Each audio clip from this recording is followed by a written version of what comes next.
Well, it's good to see you. We're continuing our study of Old Testament characters, and tonight we're looking at Isaac. Isaac is the son of Abraham, and he's the son of promise. And we'll look at an overview of Isaac's life, just 5 points, and then we'll try to draw a lesson from Isaac's life and what we can see from it. Of course, many of us already know the story of Abraham and Isaac. Isaac is the son that is promised and gets sacrificed or taken up to be sacrificed. But that's not all of the story. We need to really begin in Genesis chapter 17. You see, when God told Abraham and Sarah that they would have a child, they both laughed. They both laughed at it. In Genesis 17, verse 17, look at verse 15. Then God said to Abraham, "As for Sarai, your wife, you shall not call her Sarai, but Sarah shall be her name, and I will bless her and also give you a son by her. And I will bless her, and she shall be a mother of nations, king of peoples shall be from her." Then Abraham fell on his face and laughed and said in his heart, "Shall a child be born to a man who is 100 years old?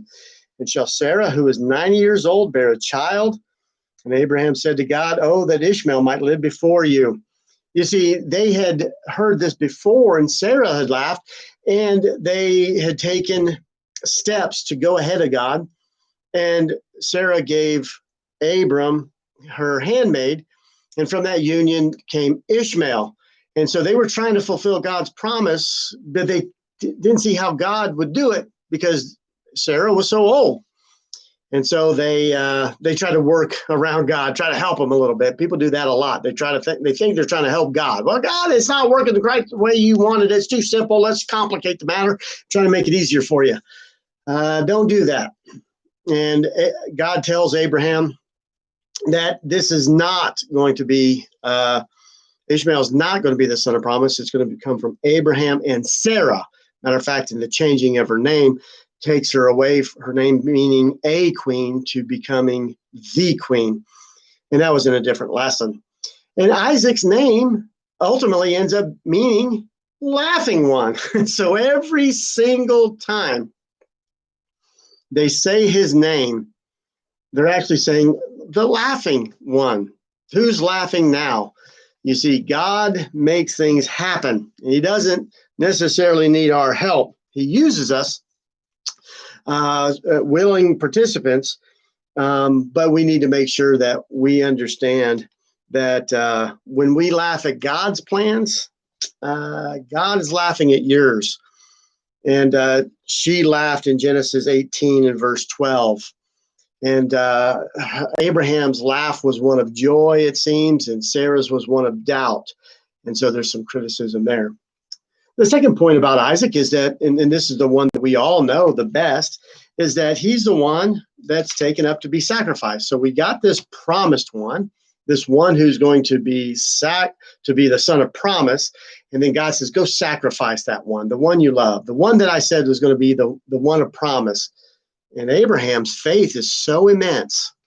It says in Hebrews chapter 11, he says, well, I mean, God said that Isaac's the promised one. So therefore, if I sacrifice him according to his command, God must be able to raise him from the dead. He'd never seen that, but that's the conclusion he drew. And it was a good conclusion, an inescapable conclusion. That's called a necessary inference. He understood that when God said, I will give you this promise through Isaac, and then he tells him to sacrifice Isaac, the only conclusion you could come to is that God is able to raise him from the dead. And that's what he does. And so in Genesis 22, he takes them up. But Isaac is not just a little toddler, a little infant here. He's a grown person, but he's a willing, submissive participant to Abraham. Look at verse 6 of Genesis 22. It says, so Abraham took the wood of the burnt offering and laid it on Isaac, his son. So this is not a little child.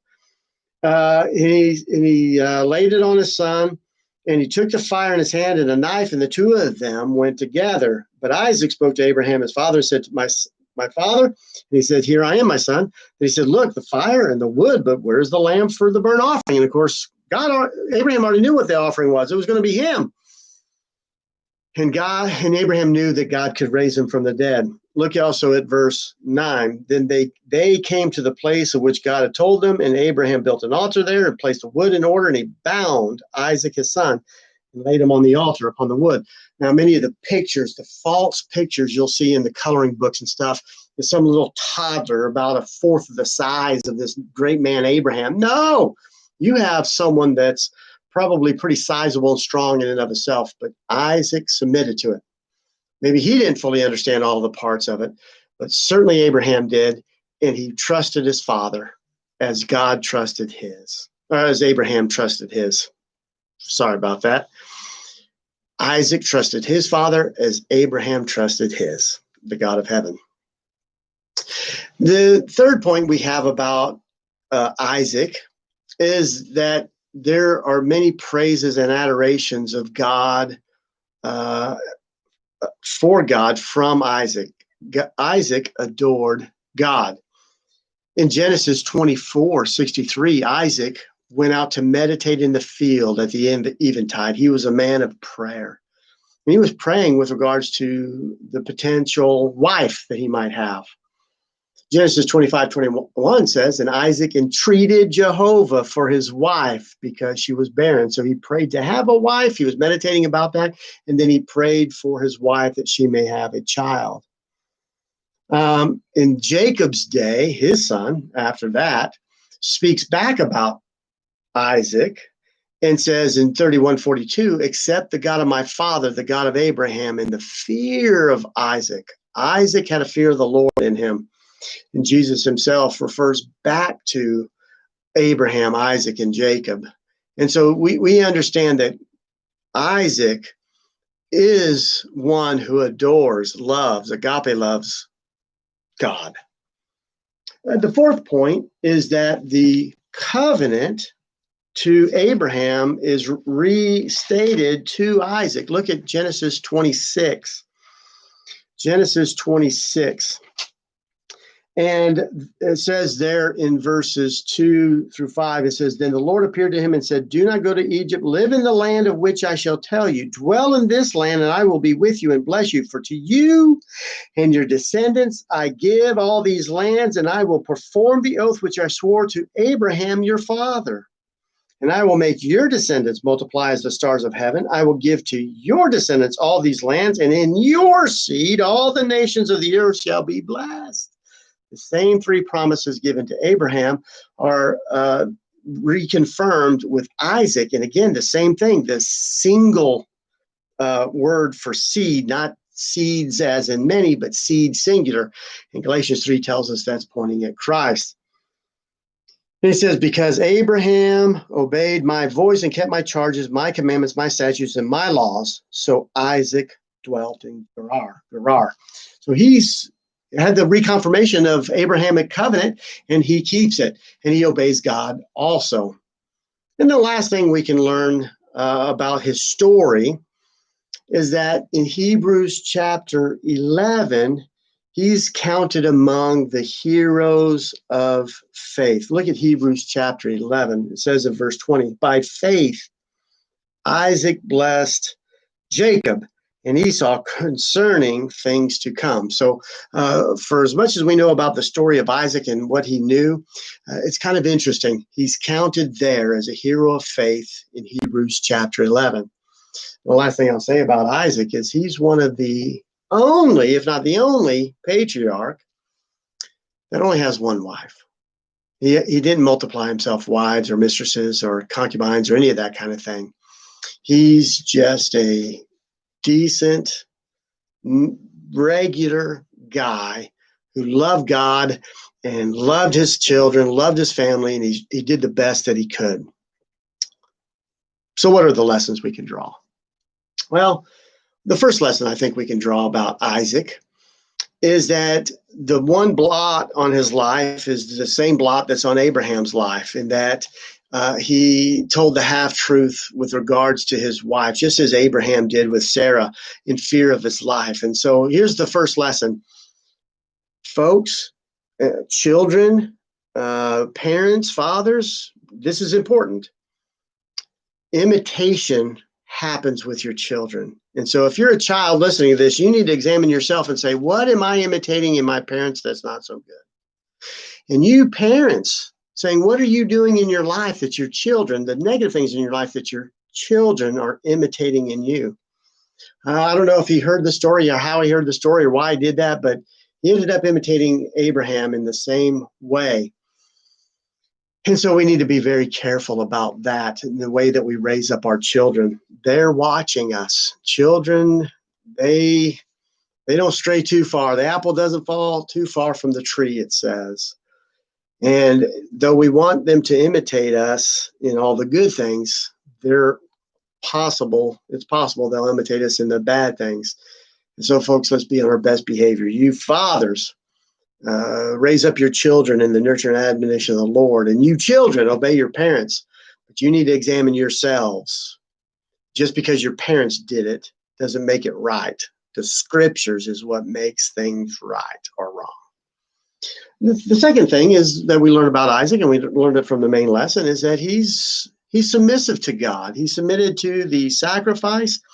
He submits to his father and his parents. Jesus himself demonstrated this same quality in that he submitted to his parents when he was 12 years old. Remember when he was lost in Jerusalem and he tarried behind, and his parents wondered where he was, and they came back, and he says, well, why were you looking for me? What, didn't you know I'd be about my father's business?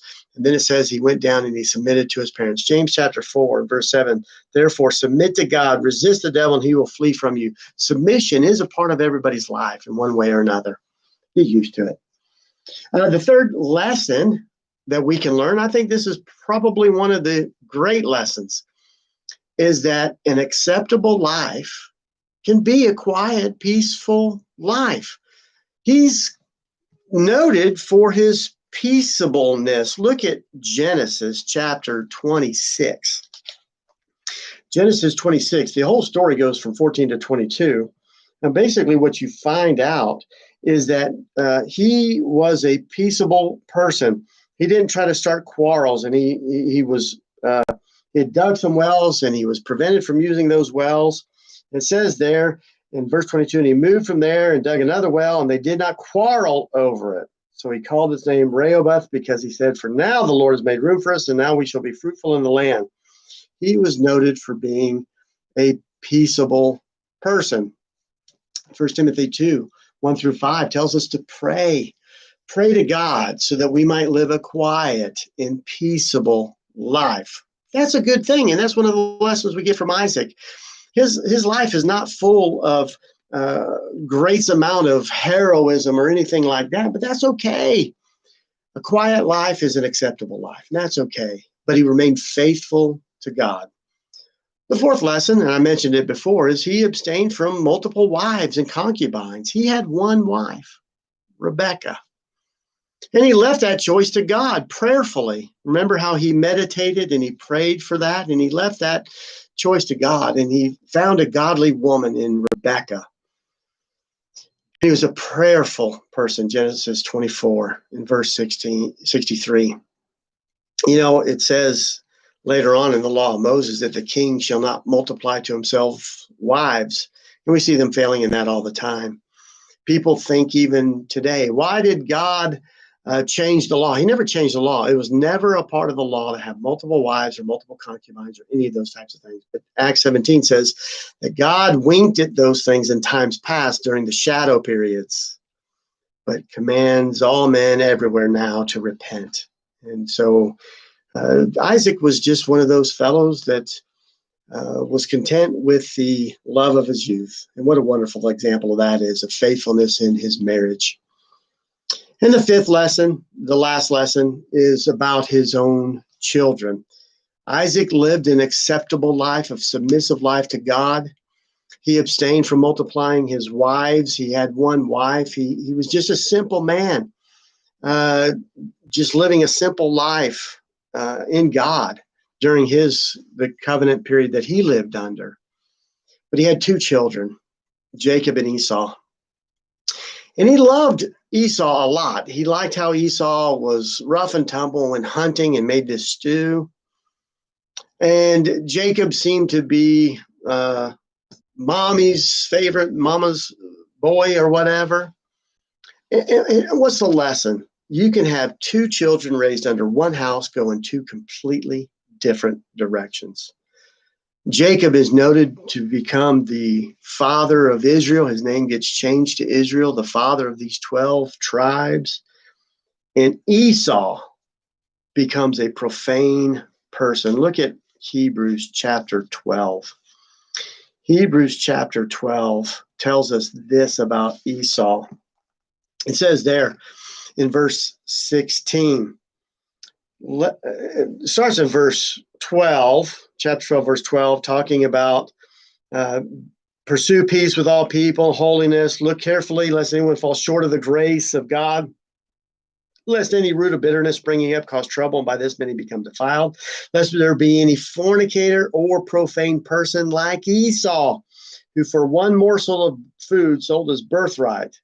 And of course, we remember that it said that Isaac, by faith, in Hebrews chapter 11, blessed Jacob, the second born, the younger one.